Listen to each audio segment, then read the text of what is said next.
Take ಮಾಡ್ತಾರೆ sir BJP ಅವರು.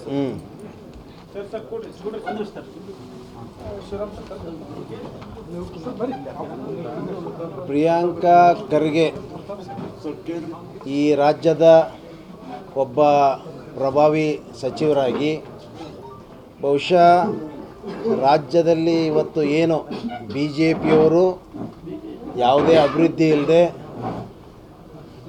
ಬರೀ ಜಾತಿ ಧರ್ಮದ ಹೆಸರಿನಲ್ಲಿ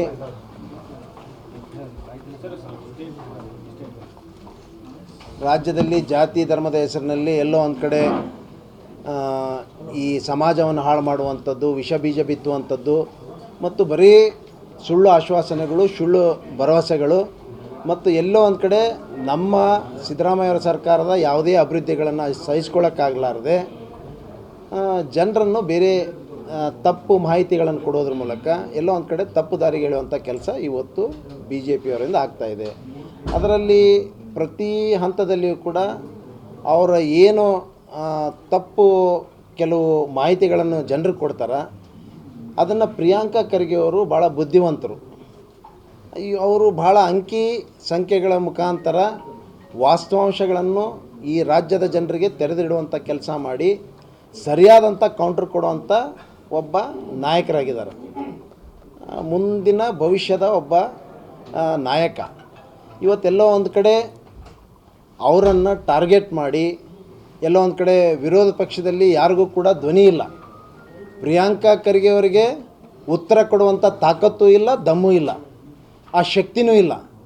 ಅದಕ್ಕೆ ಇಲ್ಲ ಸಲ್ಲದ ಆರೋಪಗಳನ್ನು ಮಾಡಿ ಅವರ ರಾಜಕೀಯಕ್ಕೆ ಎಲ್ಲೋ ಒಂದು ಕಡೆ ಮಸಿ ಬಳಿಯುವಂಥ ಕೆಲಸ ಮಾಡುವಂಥದ್ದು, ಎಲ್ಲೋ ಒಂದು ಕಡೆ ಅವ್ರನ್ನ ಸಹಿಸ್ಕೊಳ್ಳೋಕ್ಕಾಗ್ತಾಯಿಲ್ಲ. ಬಹಳ ದುರುದ್ದೇಶದಿಂದ ಸುಳ್ಳು ಆರೋಪಗಳನ್ನು ಮಾಡಿ ಅವರ ಒಂದು ಶಕ್ತಿಯನ್ನು ಕುಂಕಿಸುವಂಥ ಕೆಲಸ ಮಾಡ್ತಾಯಿದ್ದಾರೆ. ಅದು ಅಸಾಧ್ಯದ ಮಾತು. ಇಡೀ ರಾಜ್ಯದ ಲಕ್ಷಾಂತರ ಯುವಕರು, ಯುವ ನಾಯಕರು, ನಮ್ಮಂಥ ಅನೇಕ ಶಾಸಕರು ಅವರ ಬೆನ್ನೆಲುಬೆ ಹಿಂದೆ ನಾವೆಲ್ಲ ಇದ್ದೀವಿ. ಖಂಡಿತವಾಗಿ ಕೂಡ ಭಾಳ ದೊಡ್ಡ ಶಕ್ತಿನೇ ಇದೆ, ದೊಡ್ಡ ಶಕ್ತಿಯ ಒಂದು ದೊಡ್ಡ ಸೈನ್ಯನೇ ಅವ್ರ ಹಿಂದಿದೆ. ಹೀಗಾಗಿ ಅವ್ರಿಗೆ ಏನೇನೂ ಮಾಡಲಿಕ್ಕಾಗೋದಿಲ್ಲ. ಇವರು ಏನೇ ಬಟ್ಟೆ ಹರ್ಕೊಂಡ್ರು ಕೂಡ ನಾನು ಏನು ರಾಜೀನಾಮೆ ಕೊಡೋದಿಲ್ಲ ಅನ್ನೋಂಥದ್ದು ಭಾಳ ಸ್ಪಷ್ಟವಾಗಿ ಹೇಳಿದ್ದಾರೆ. ಅವ್ರಿಗೆ ನಾವು ಯಾವ ಕಾರಣಕ್ಕೂ ಕೂಡ ಅಂಥ ಕ್ರಮ ಅವರು ತೆಗೆದುಕೊಳ್ಳುವಂಥ ಇದೂ ಅಲ್ಲ. ಅವರು ಧೈರ್ಯವಾಗಿ ಎಲ್ಲವನ್ನು ಎದುರಿಸುವಂಥ ಶಕ್ತಿ, ತಾಕತ್ತು ಅವ್ರ ಕಡೆ ಇದೆ. ಖಂಡಿತವಾಗಿ ಕೂಡ ಅವರು ಕೊಡುವಂಥ ಪ್ರಶ್ನೆ ಬರೋದೇ ಇಲ್ಲ.